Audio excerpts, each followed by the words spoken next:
Et nous sommes de retour au plateau pour la dernière partie de cette émission. Nous abordons notre quatrième sujet. Nous parlons à présent du Togo.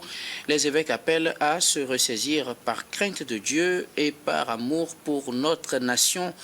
La conférence des évêques du Togo, dans une déclaration en date de ce 30 juin 2025, revient sur la situation qui a prévalu au Togo les 26, 27 et 28 juin 2025.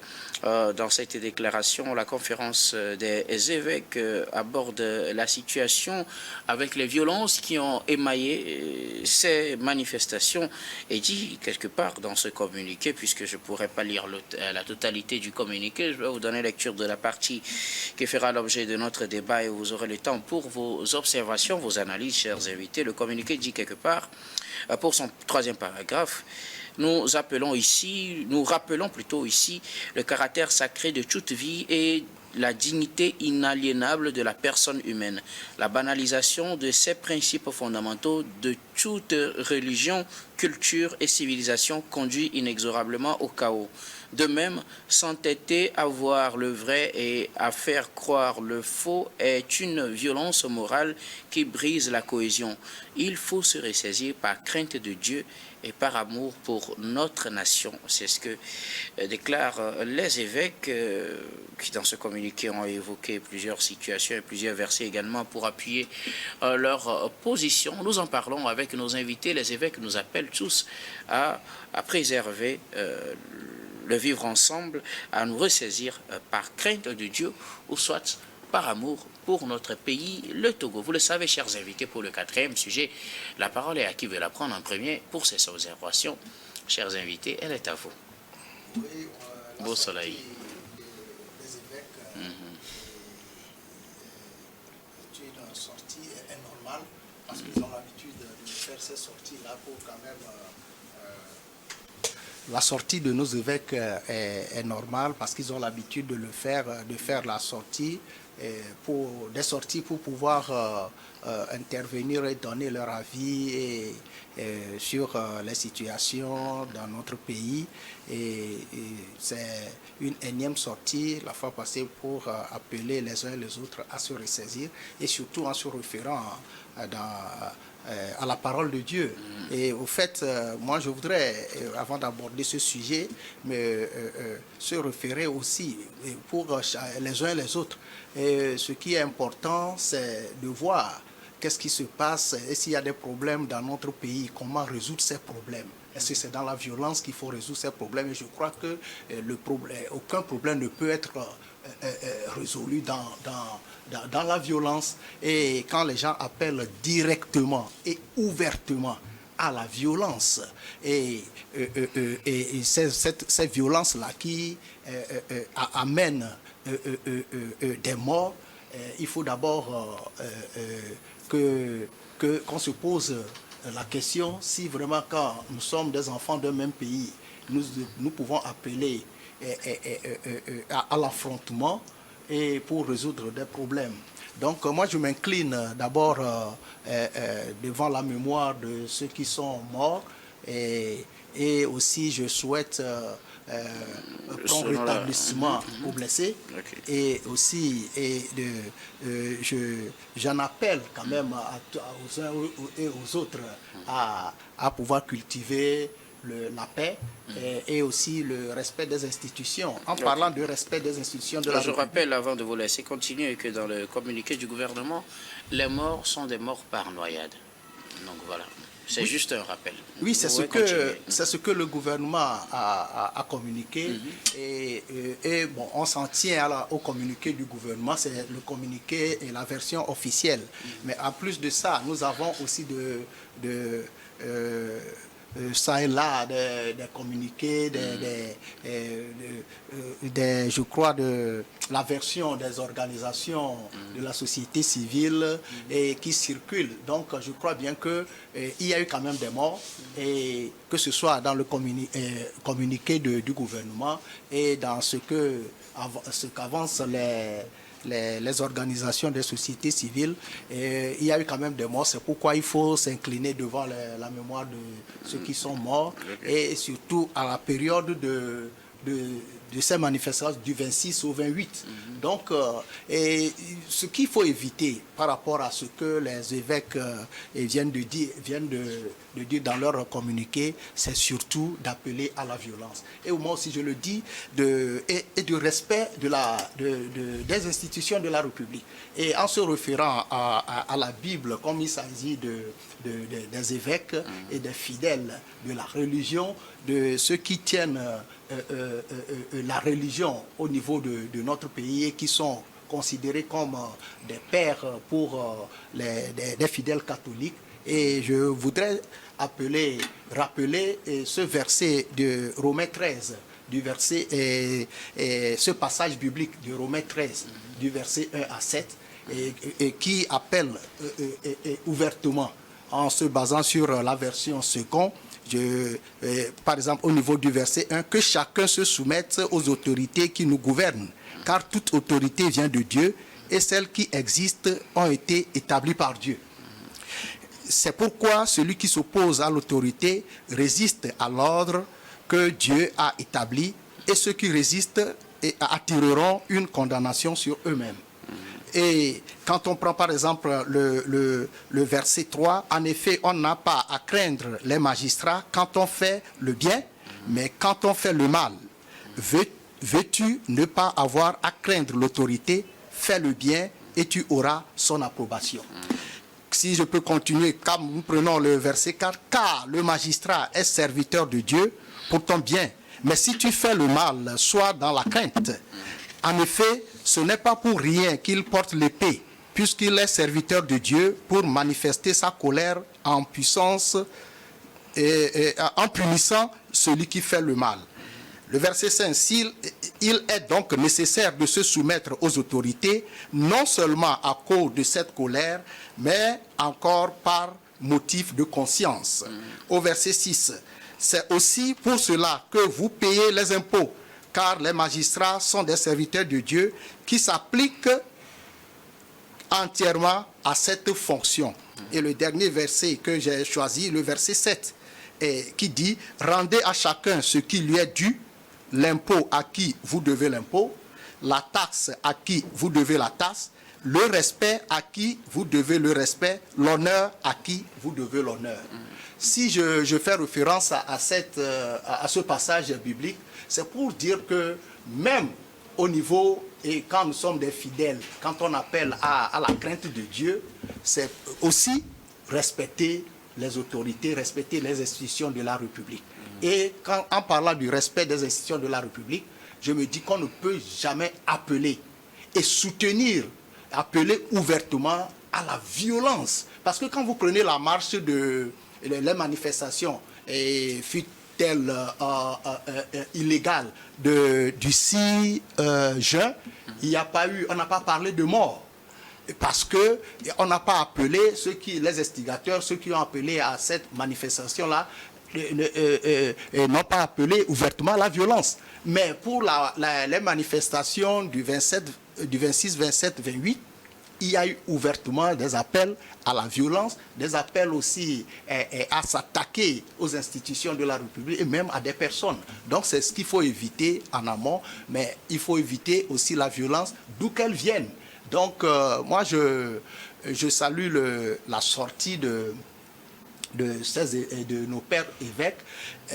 Si les gens, les uns et les autres, pouvaient comprendre le contenu de leur communiqué et se ressaisir et éviter surtout à appeler à la violence et à résoudre les problèmes de notre pays par la force, par la violence. Et surtout que ceux qui appellent à la violence ne sont pas à l'intérieur du pays. Ce sont des appels relayés sur les réseaux sociaux et vivement que nous puissions éviter ces comportements et que notre pays puisse résolument s'inscrire sur la voie de la paix et surtout dans le dialogue, qu'on puisse chercher le développement de notre pays. Merci beaucoup à vous, Beausoleil Obekou. Je ne sais pas qui veut aller à la suite de Beausoleil Obekou pour ses réactions. Non, mais je crois que je dois y aller. D'abord pour dire au député Obekou que toute autorité ne vient pas de Dieu. toutes les autorités ne viennent pas de Dieu. Il y a également un passage biblique qui vous dit que ils ont établi des rois sans mon ordre. Ils ont institué des chefs sans ma connaissance. Ça, c'est quel verset? Ça, c'est Osée chapitre 8, verset 4. Osée 8, verset 4. Voilà. On va à un coup biblique aujourd'hui. Voilà, c'est un coup biblique. Je pense qu'il faut qu'à un moment donné, qu'on essaie de clairer les lanternes pour que chacun essaie de faire la part des choses. Parce que quand les évêques disent, quand on prend la portion, la partie du communiqué que tu viens de lire, c'est pour nous dire que l'être humain, ou bien la vie humaine est sacrée. La vie humaine est sacrée. Quelle que soit la religion. Et ça répond justement aux 10 commandements de Dieu. Tu ne tueras point. Et on nous interdit le mensonge, c'est-à-dire la culture du mensonge, c'est-à-dire que voir la vérité et décider de dire le mensonge. Et malheureusement, c'est à ça qu'on est en train d'assister ces derniers jours au Togo. Quand vous prenez les différentes manifestations, que ce soit celle du 6 juin, celle du 26, du 27 et du 28, je crois qu'à un moment, la personne humaine n'a jamais été respectée. Et parce qu'on a vu combien de fois les exactions ont été commises sur les manifestations, sur les manifestants. C'est vrai qu'on nous dit que les manifestations étaient légales parce qu'elles n'ont jamais été autorisées, parce qu'il n'y a aucune demande de manifestation n'a jamais été formulée, mais à la longue, on a vu que la personne humaine n'a jamais été respectée. Et nous sommes des journalistes et on a été sur le terrain, on a vu comment est-ce que des gens manifestaient les mains nues et se sont tombés sur une horde de militaires. Et dans des manifestations pareilles, ce que recommande en fait le droit, c'est qu'au moins à un moment donné, il y a eu des tirs de sommation pour dissuader les manifestants. Il n'y a jamais eu ça. Vous allez voir des gens tirer directement sur les manifestants. Vous allez voir des policiers ou bien je sais pas, des gendarmes rentrer dans les maisons. Est-ce que ces images ne sont pas ce que le gouvernement qualifie d'images générées par l'intelligence artificielle ou importées d'autres contextes? Je pense que ce sont ces genres de discours-là qui énervent, qui frustrent en fait, qui exacerbent. Moi, je ne fais que référer au communiqué. Justement, quand la société parle de culture de mensonge, je pense que la société fait allusion à ce genre de communiqué ou bien à ce genre de propos. Parce que quoi qu'on dise, la société, l'Église catholique romaine, c'est l'institution, ça fait partie des 3 institutions la mieux organisée, la plus structurée au monde. Et donc la société ne se lève pas justement pour pondre un communiqué. Il y a des investigations qui sont faites. Et au sein de l'Église, il y a quelque chose qui appelle conseil épiscopal de paix. Il y a des agences sur le terrain, il y a un service de communication, il y a une cellule de communication, il y a des recoupements de faits qui sont faits avant la production des communiqués. Ça veut dire que tout ce que... les évêques ont leurs informations. Ils ont l'information. Tous les communiqués que les évêques publient, ce sont des communiqués bien documentés. Ce n'est pas un communiqué. Qui sont parfois en contradiction avec la version officielle. Hein. Oui, c'est pour ça que je dis que peut-être les évêques ont la vraie information. Et c'est des gens qui partent sous la coupole de Dieu. Et ils nous interdisent la culture de mensonge.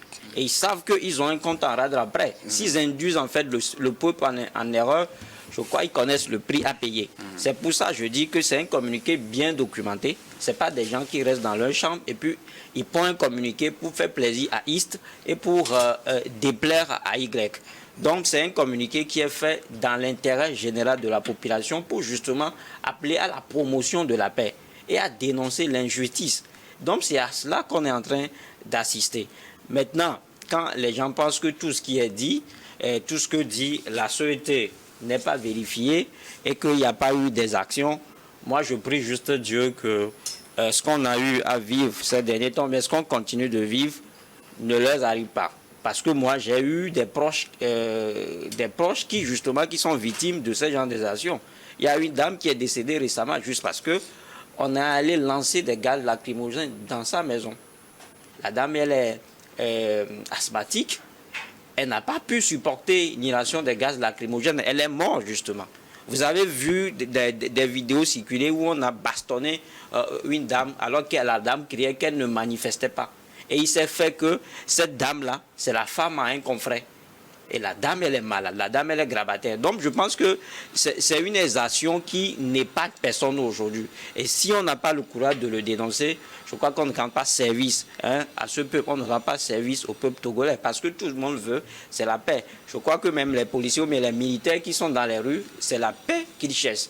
Donc, s'il y a la paix, je pense que tout le monde va rester tranquille chez lui et vaquer librement à ses préoccupations. J'ai eu souvent dit que en fait, les vrais dirigeants ou bien le premier responsable du pays n'est pas au courant de ce qui se passe. Et donc, si on a l'opportunité, si l'occasion nous est offerte de dire la vérité, et on décide de passer à côté, et comme je le dis, je pense qu'on ne rend pas service à cette nation. Il y a eu des exactions, les évêques l'ont relevé. Ils demandent à ce que ces exactions-là soient reconnues d'abord par les citoyens ou bien par les leaders d'opinion que nous sommes, et qu'au sommet de l'État, que des décisions soient prises.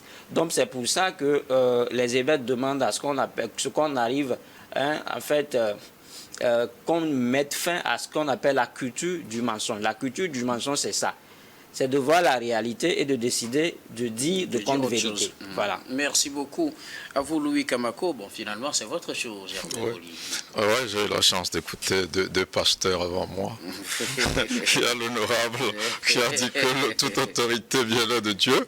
Et lui qui dit que les évêques parlent sous le contrôle de Dieu.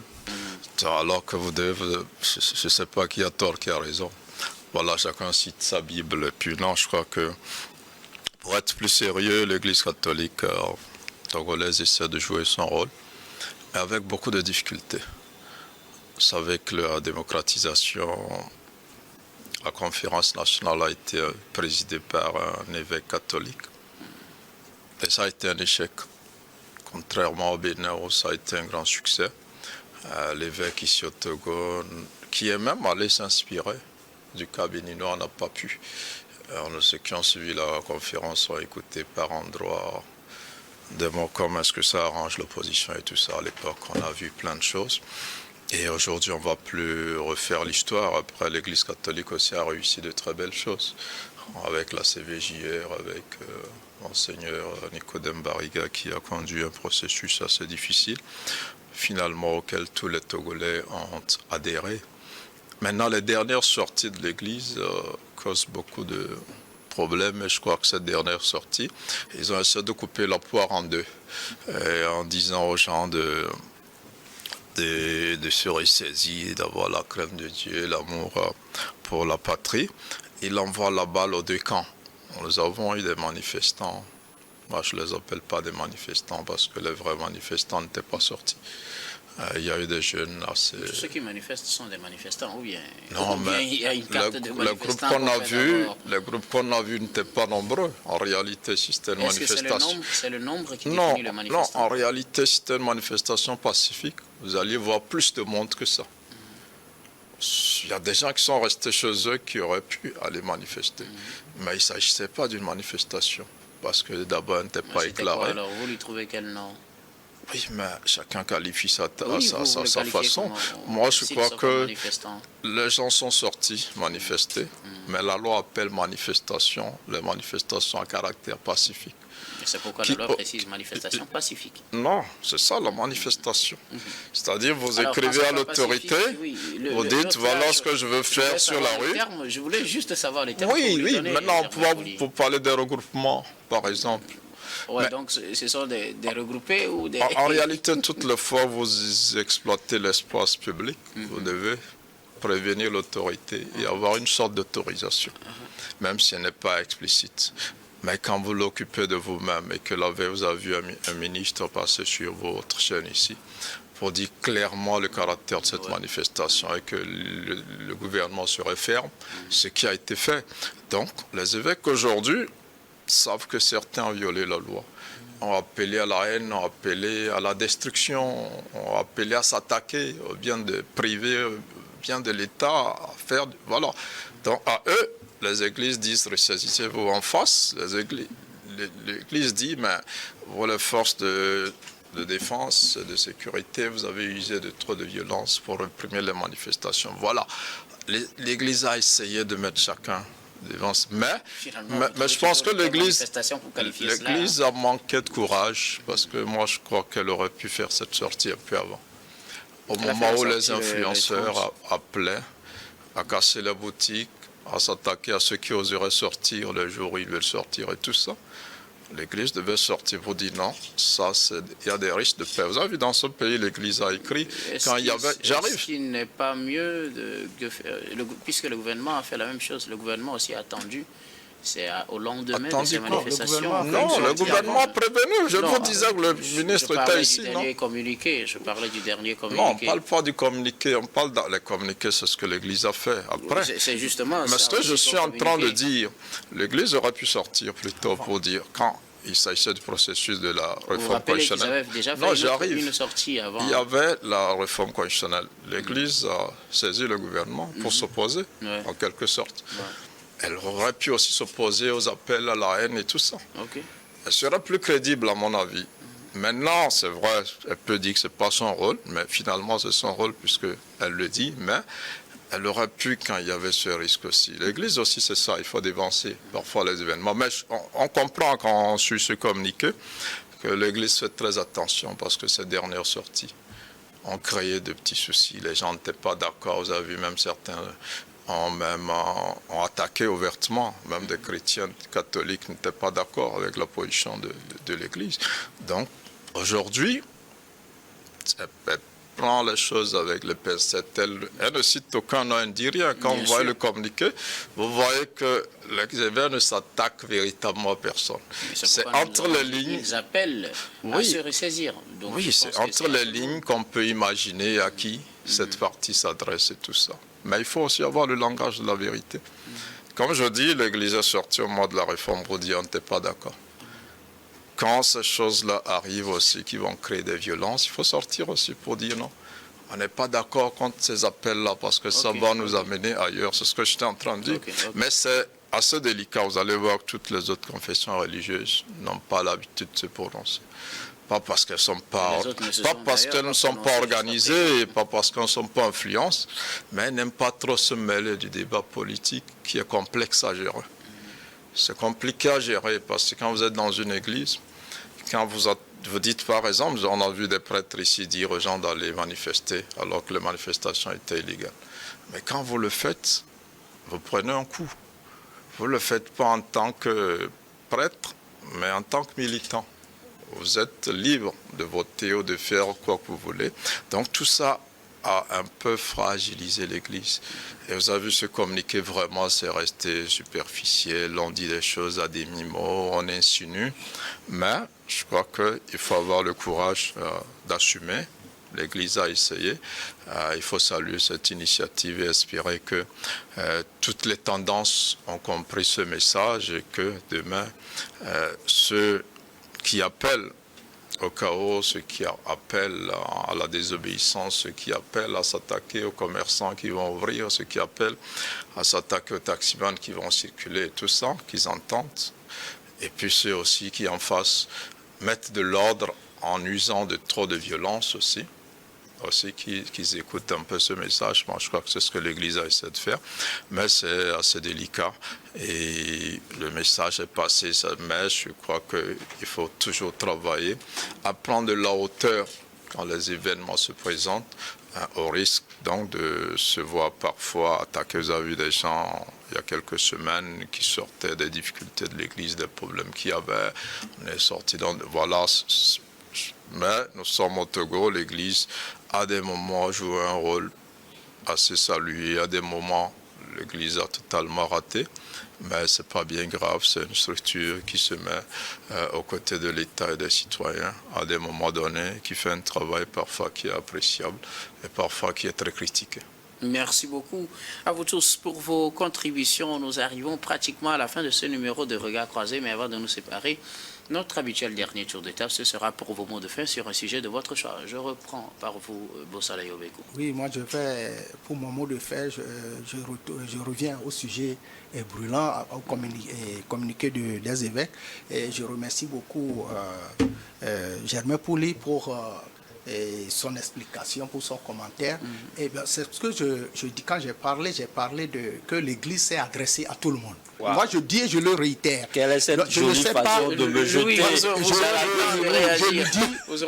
Je lui dis, ce qui a été dit ici, a été dit pour nous tous. Moi, ce que je dis, c'est que l'Église, et je réitère, moi, en lisant je n'ai pas lu le communiqué avec Germain Pouli, mais en faisant l'analyse, j'ai dit que l'Église a coupé la poire en deux. Il s'est adressé à tous ceux qui ont exercer des voies de fait sur les autres. Donc, dire que c'est au gouvernement seulement que ce communiqué-là est destiné, moi je dis que c'est faux. Et merci beaucoup. Pour terminer aussi, s'il vous plaît, le temps est parti pour les mots de fin. Oui, bon, je finis en disant que les évêques sont nos pères.